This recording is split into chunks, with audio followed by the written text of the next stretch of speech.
Walk us through what has taken place here as you see it.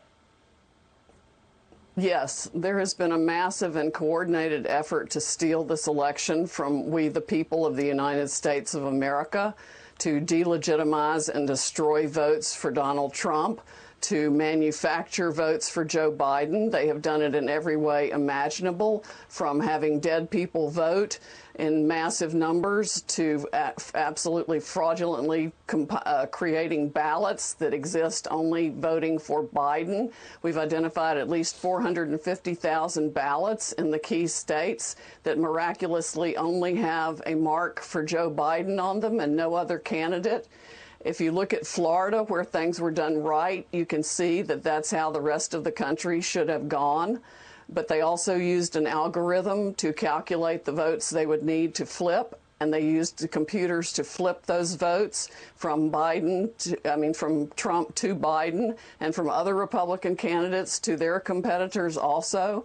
I think Doug Collins had the race stolen from him. I think John James had his race stolen from him. It wasn't just President Trump. There were many people affected by this. We have got to fight tooth and nail in federal court to expose this abject fraud and the conspiracy behind it, and get a recount and audits in every place it's needed, which is, frankly, most of the country. So could you have a more perfectly framed scenario for fraud? So in this kind of scenario, it is entirely possible that you could have ballots already filled out. In fact, they could be printed in China.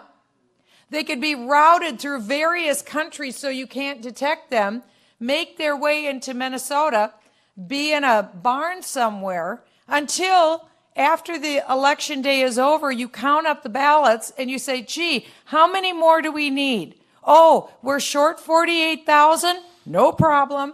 You go out, you haul the ballots in. If all this wasn't enough, in Antrim County, ballots were counted for Democrats that were meant for Republicans, causing a 6,000 vote swing against our candidates. The county clerk came forward and said tabulating software glitched and caused a miscalculation of the votes. Since then, we have now discovered that 47 counties use this same software in the same capacity. Antrim County had to hand count all of the ballots, and these counties that use this software need to closely examine their results for similar discrepancies. The people of Michigan deserve a transparent and open process. We're missing various parts of the equation to know definitively where things are going, and that... Whoa. All right, hold on a second. No. Look, Joe Biden just took the lead in Wisconsin. Right. We're getting new information. We'll go through it. Pull it all the way out. Votes are coming in right now. Let's pull all the way out to the state of play here, and let's see what's going on, because we're getting real. I know that's what Phil Manning. We're getting new information in right now, and one of the things you don't get to see is actually what's going on in my head with all the different voices, and that's before I'm on television. But tonight we just got new information in on Wisconsin, and it has changed the state of play in the state for now. Okay, right now, Joe Biden is 11,381 votes ahead with 89% estimated reported. Two questions. Where did it come from, and what is left? What can we answer? So let's start with this baseline. Before this information dump came in, Donald Trump was up by 109,000 votes. Now, Joe Biden is up by 11,381. My name is Brian McCaffrey. I'm a registered Democrat in the city of Philadelphia. Today, I'm at the Philadelphia Convention Center, and I am overseeing the ballot counters. I will let you know the corruption that is going on here. They will not allow us within 30 to 100 feet to supervise the ballots being counted. This is a coup against the President of the United States of America, and I want to call out the Mayor of Philadelphia, James Kenney, the Attorney General, Josh Shapiro, who tweeted that there's no way Donald Trump can win President of the United States of America, and also the District Attorney of Philadelphia, Larry Krasner. I can't believe what I'm seeing right before my eyes. This has nothing to do with Joe Biden or Donald Trump. This has to do with our democracy, and I will tell you, there is corruption at the highest level in the city of Philadelphia.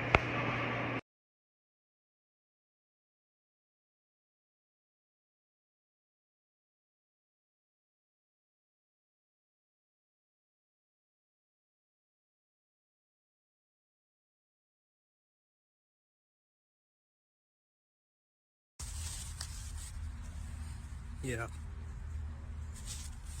Oh, Trump. You gotta do what you gotta do. Fuck Trump.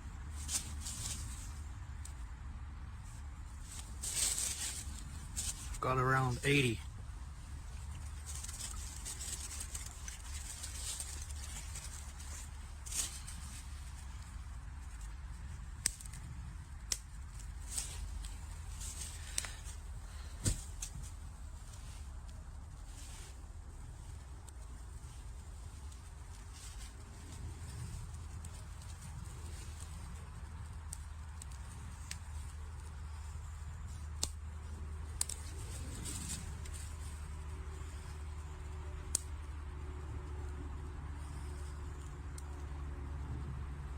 You work at the mail or polling place, you gotta do what you gotta do.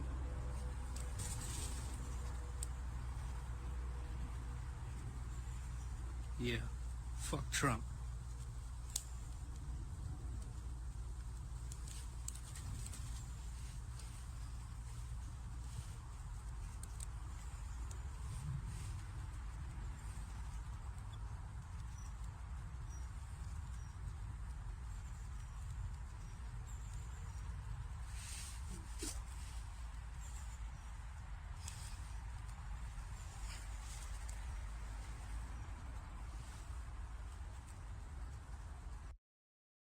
Tell us where you work. I work in the Traverse City Post Office, more specifically the Barlow branch.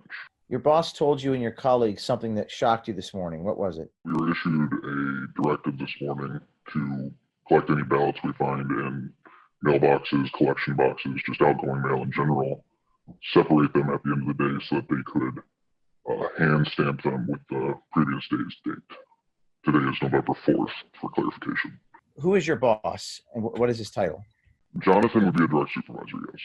As of right now, he is the opening supervisor for the Barlow branch post office. So and this is anecdotal, carrier down in another office said they watched the postmaster doing it. If it were just a typical day, it would be clerks doing it up at the distribution center. So 8 p.m. election day, November 3rd, the Court of Appeals ruled ballots have to be received by that time. And what were you told? To separate them today so they could mark them with yesterday's date and send them through the express system to wherever they needed to go. This appears to be an attempt to circumvent Michigan law and allow late votes. And you said there was a hamper where letter carriers were supposed to leave their ballots. Where are the ballots now? They were putting them into express bags to go to the distribution center. In regards to a hamper, there's a standard hamper that all letter mail is supposed to go to, and they had a tub next to it that we were supposed to put any ballots collected today into. Yes. What made you come forward? That's sketchy. Like sketchy, it screams corruption. Also knowing the post office's leanings politically, it didn't seem quite right. What is your message to other postal workers who see things like this? Report it. How are we supposed to have any integrity in this country if we are just going to let things slide based on a scaling issue? Are you afraid of retaliation against you? I've had whistleblower policies backfire on me in the past, so yes. We'll have to reach out to Jonathan Clark for comment. Hey, is this Jonathan? Yes. Hey, I'm a reporter with Project Veritas, James O'Keefe here, and I have information that you guys have been stamping ballots with the previous date, November 3rd. He just hung up the phone on me. He just hung up the phone on me. I don't think I wasn't supposed to hear that. I was one of the last carriers in the building. I don't even think he realized I was still there.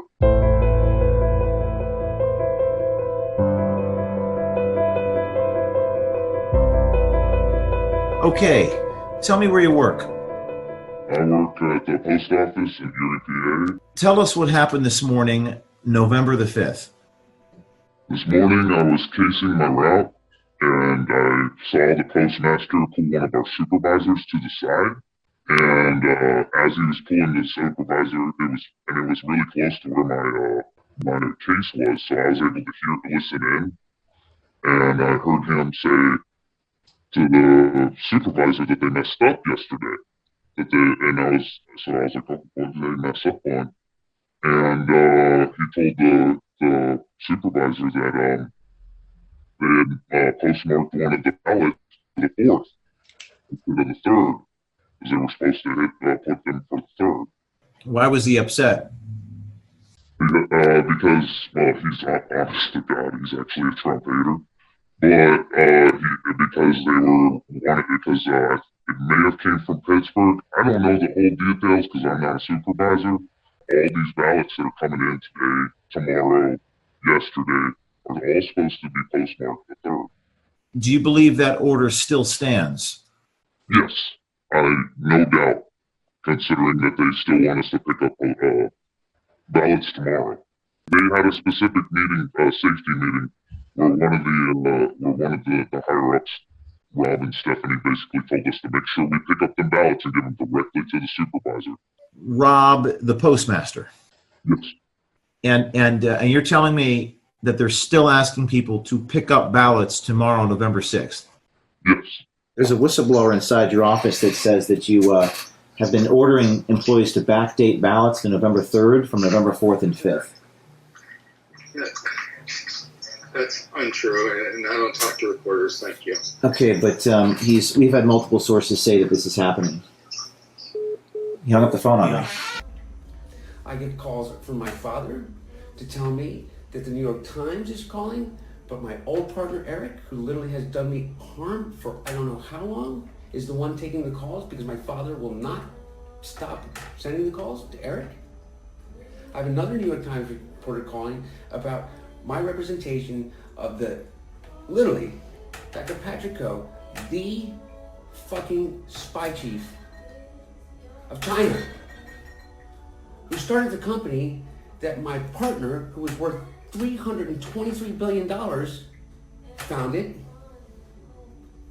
and is now missing. The richest man in the world is missing, who was my partner. He was missing since I last saw him in his $58 million apartment and signed a $4 billion deal to build the fucking largest fucking LNG port in the world.